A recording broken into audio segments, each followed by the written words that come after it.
Former Maryland Congressman John Delaney was the first Democrat to enter the 2020 race nearly 2 years ago. He is now among more than 20 candidates looking to take back the White House. Delaney served 3 terms in the House starting in 2013, but decided not to seek re-election in 2018. In a 2017 op-ed in the Washington Post, Delaney laid out why he was running for president and wrote, quote, "Our government is hamstrung by excessive partisanship, and we are letting critical opportunities to improve the country pass us by." He said he was running because he had, quote, "an original approach to governing and an economic policy that can put us on a different course." Congressman John Delaney joins me now. Thank you so much for being here. So you have now been in the race officially the longest of anyone running. How do you feel as though your campaign is moving along? We think it's going very well. I mean, we've been focused on the early states in Iowa, New Hampshire, and talking to voters about common sense solutions. Because I think if you look at all the issues this country faces, there's a common sense path for us to move forward where we can stop all this noise, find some common ground, and get things done. I've been to all 99 counties in Iowa. I've been endorsed by a whole bunch of county chairs already. None of the other candidates have been endorsed by anyone yet. So we think we're doing really well, particularly in Iowa, New Hampshire. Of course, you well know that the first Democratic debate is next month in Miami. Do you feel as though you will be on that stage? Well, at this point, we've qualified, so yes. Okay. Yes, we're happy about that. Do you have a realistic path to the nomination? What do you think? How are you going to navigate? So I do. I mean, it's a very big field, obviously, which I think is great. I'm a more moderate candidate, and I think if we want to beat President Trump, we need a more moderate to do it. I have new ideas. I spent a lot of my career in the private sector, right? I started 2 companies from scratch, took them public, so I can go toe-to-toe with the president on economic policies. And I just think I have a vision for the country's future that's just, frankly, better than any of the people I'm running against. And I think the Democratic primary voters are going to see that. So this has been a long vision for you. You decided to step out 2 years ago. Why did you decide then that you didn't want to run for a re-election? Well, I wanted to get in early into this race, right? And I think it's very hard, actually, to do your job in Congress and run for president. And so I wanted to take the more honorable path in many ways and actually, be honest with my constituents about what I want to do and, dedicate myself and commit myself to this goal of mine as opposed to trying to do both, which I think you end up not doing either particularly well. And I thought my constituents deserved a full-time member of Congress, not someone who's in Iowa, New Hampshire all the time. So I thought it was the honorable thing to do. When you look at the other candidates that are going to be running, your competitors, yes. What do you think specifically about Joe Biden? That was the big story last week or so. Has that changed the course for you and how you're going to campaign? No, listen, the vice president is very well known, obviously. He's been in the public eye for 40 years as a politician. So, no, it wasn't a surprise that he entered the race, and I think it's great that he's now in because everyone was talking about him getting in, now he's in.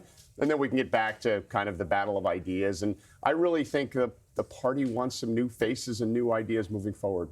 Is there someone that is in that Democratic Party that you would support if, in fact, you decided that you were going to step away, or maybe someone that you would eventually want to have as a running mate? Well, I'm not planning on stepping away. I think there's a bunch of good candidates who are running. I mean, some of them are putting forth some ideas, quite frankly, that I think are half-baked.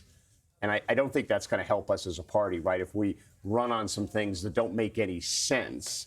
And what I do worry that's happening right now in the primary is people are so trying to kind of stand out in this really crowded field. They're proposing a bunch of things that actually don't make any sense.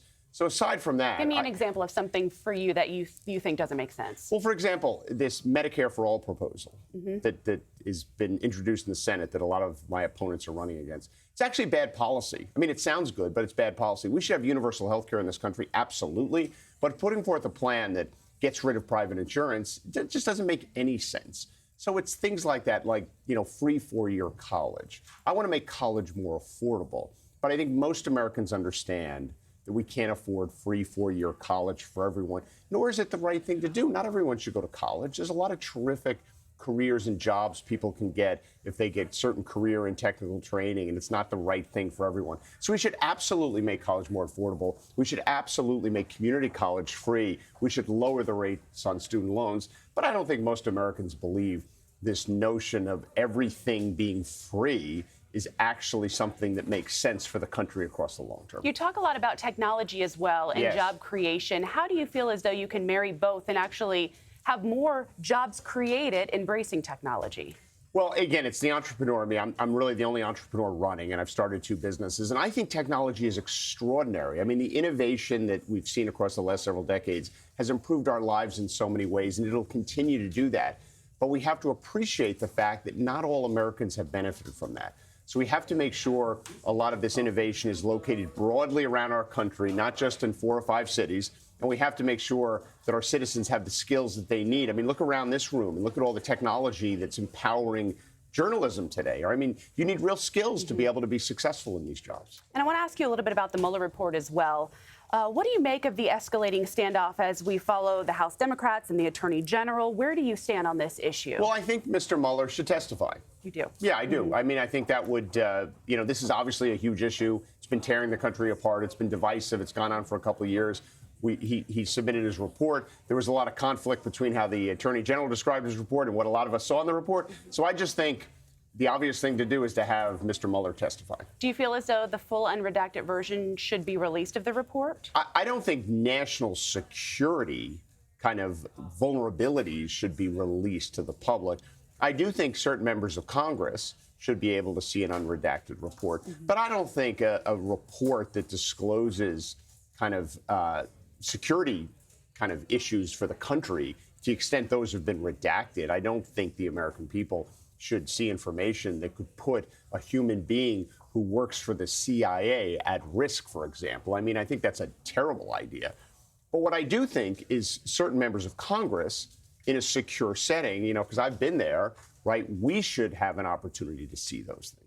And also today, Treasury Secretary Steve Mnuchin is expected to tell House Democrats, of course, whether he plans to hand over President Trump's personal tax returns. That has not happened yet, and we understand that you have not released your full tax returns as well. I'm planning, Will you plan to? Yeah, and I released all my tax returns when I ran for Congress, right? So I've already been down this path, and I've done it, and I'm planning on doing it as part of my presidential race. Do you know when that will? Probably around the debates. Okay. Yeah. And what about for you with financing money? Will you take big business money? No. I take no corporate PAC money or no corporate money at all. The only people who donate to my campaign are individuals. And do you feel as though you're going to be able to pull through? I do. We had the 3rd most cash on hand of all the 20 candidates at the end of the last reporting. We've got a big operation. As I said, we've been endorsed by 4 county chairs in Iowa out of 99, and none of the other candidates, for example, have any endorsements. So we're really running a campaign in the early states. All right. Well, we wish you good luck. So nice to be with you, Alex. Thank you. You too. John Delaney, thank you.